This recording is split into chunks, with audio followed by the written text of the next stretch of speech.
warahmatullahi wabarakatuh. Halo Sobat Pendidikan, selamat datang di channel Dinas Pendidikan dan Kebudayaan Kabupaten Lombok Timur.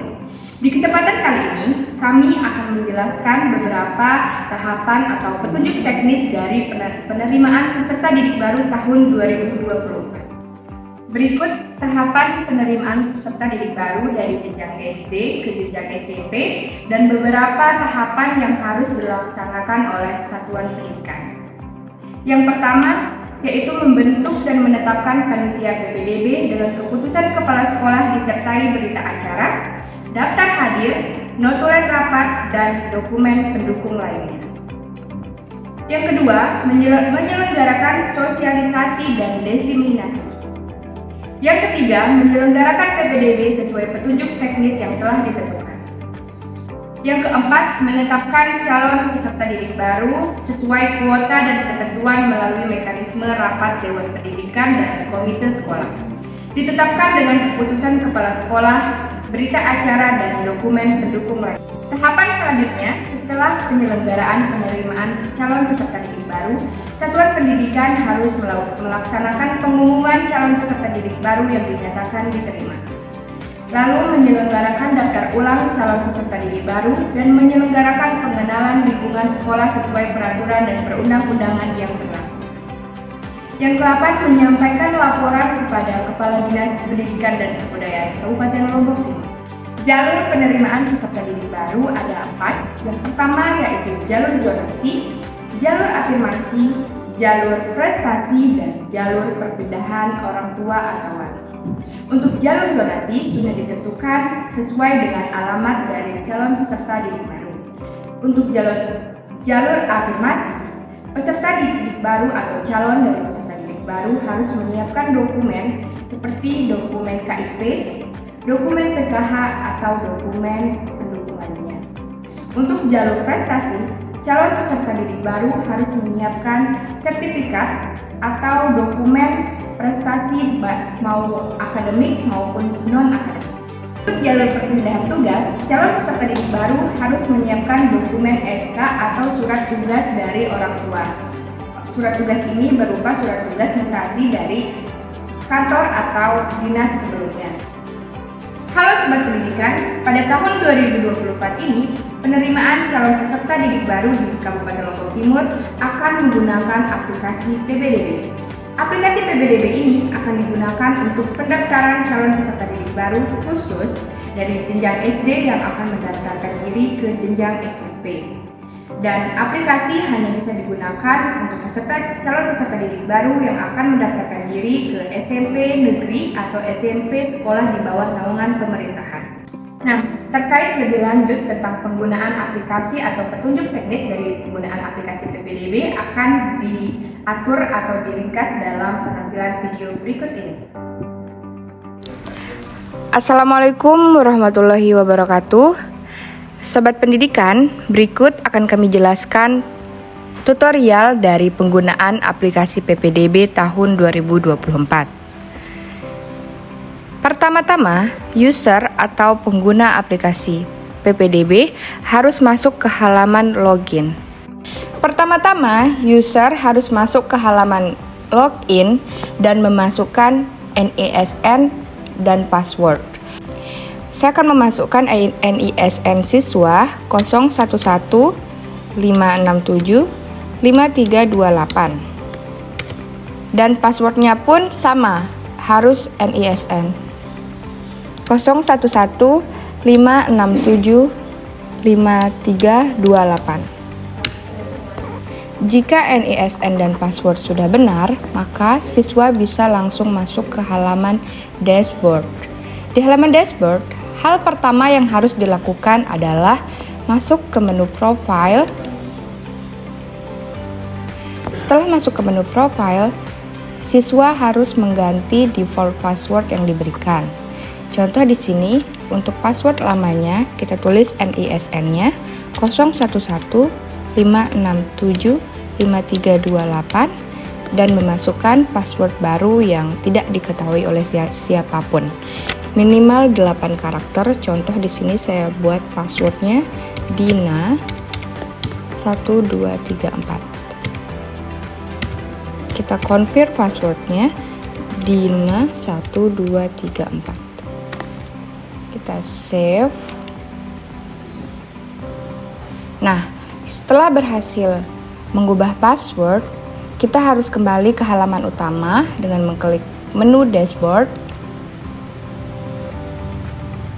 Nah, untuk melakukan pendaftaran, siswa bisa memilih jalur yang diinginkan. Yang pertama di sini ada jalur zonasi, jalur afirmasi, jalur prestasi, dan jalur perpindahan. Jika siswa memilih jalur zonasi, maka klik jalur zonasi. Setelah masuk ke pendaftaran jalur zonasi, siswa bisa mengecek data dirinya. Hanya saja data diri ini tidak bisa diubah karena dikunci oleh sistem. Dan memilih sekolah tujuan. Di sini sekolah tujuan yang muncul hanya SMP Negeri 2 Sukamulya. Ini berdasarkan zonasi pada alamat siswa. Nah, jika siswa memilih jalur pendaftaran yang lain seperti jalur afirmasi, silakan klik menu jalur afirmasi, pilih sekolah tujuan.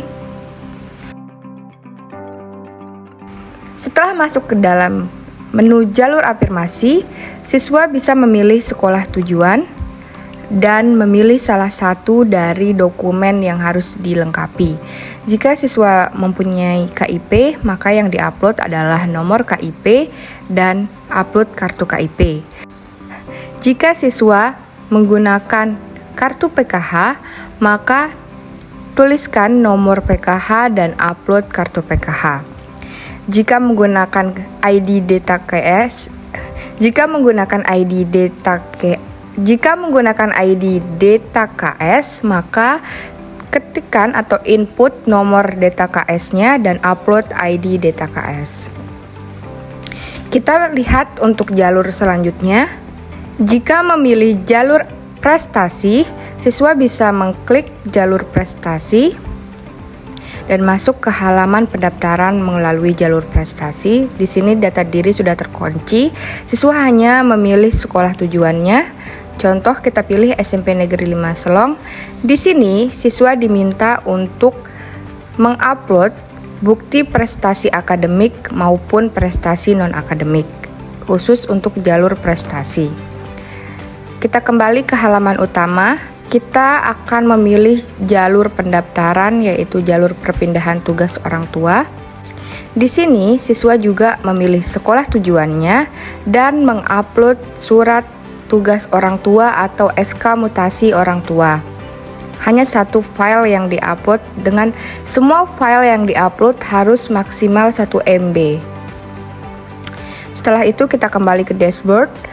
Kita coba pendaftarannya melalui jalur zonasi. Di sini pada jalur zonasi sekolah tujuan sudah terkunci. Jadi kita tidak bisa memilih sekolah tujuan yang tidak termasuk ke dalam zonasi alamat. Kita pilih SMP Negeri 2 Sukamulya. Kita daftar. Nah, jika sudah berhasil mendaftar, siswa akan menerima ID atau nomor pendaftaran. Jadi sudah tidak bisa dilakukan perubahan lagi. Sini sudah terkunci dengan nomor pendaftaran demikian. Yang nantinya nomor pendaftaran ini bisa dilakukan pengecekan ke sekolah tujuannya. Untuk user siswa sudah selesai tahap-tahapannya sampai mendapatkan nomor pendaftaran. Setelahnya lakukan logout dan aplikasi akan kembali ke halaman login. Selanjutnya, kita akan melakukan tutorial atau langkah-langkah penggunaan aplikasi untuk user sekolah atau satuan pendidikan. Di sini untuk user sekolah harus login menggunakan NPSN sekolah dan passwordnya NPSN sekolah.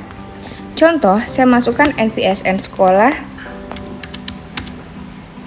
2513 dan passwordnya juga NPSN 50202513. Kita login. Nah, untuk user satuan pendidikan atau operator sekolah, halaman yang ditampilkan adalah sebagai berikut. Pada halaman utama akan ditampilkan informasi total pendaftar pada masing-masing jalur. Seperti jalur zonasi, di sini ada 1 pendaftar, jalur afirmasi 0, jalur prestasi 0, dan jalur perpindahan 0. Nah, untuk melihat rincian dari pendaftar, maka diklik menu data pendaftar.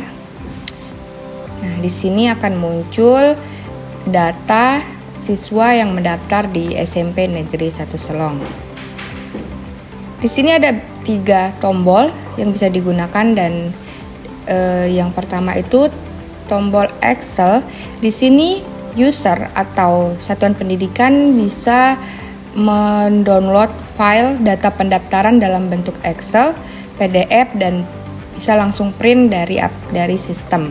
Contoh untuk Excel, kita klik Excel, maka akan muncul data dengan bentuk Excel.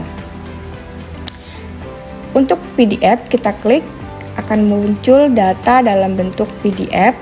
Dan untuk tombol print, maka sekolah bisa melakukan langsung print data di dalam sistem.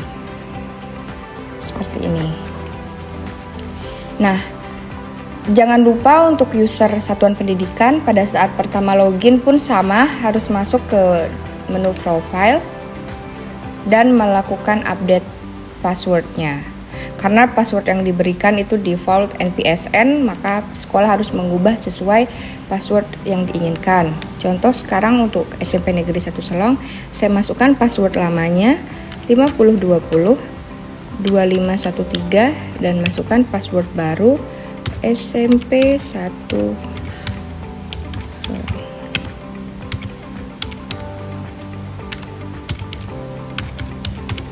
Oke, kita save. Kita update password, selesai, dan kita kembali ke halaman dashboard. Nah, demikian tutorial dari penggunaan aplikasi PPDB untuk user satuan pendidikan dan user pendaftar atau peserta didik. Oke sobat pendidikan, seperti itulah tahapan dan tata cara pelaksanaan PPDB tahun ajaran 2024. Semoga video ini bermanfaat dan dapat diikuti sesuai dengan juknis yang telah ditentukan. Jangan lupa like, comment, and subscribe. Sekian dan terima kasih. Wassalamualaikum warahmatullahi wabarakatuh.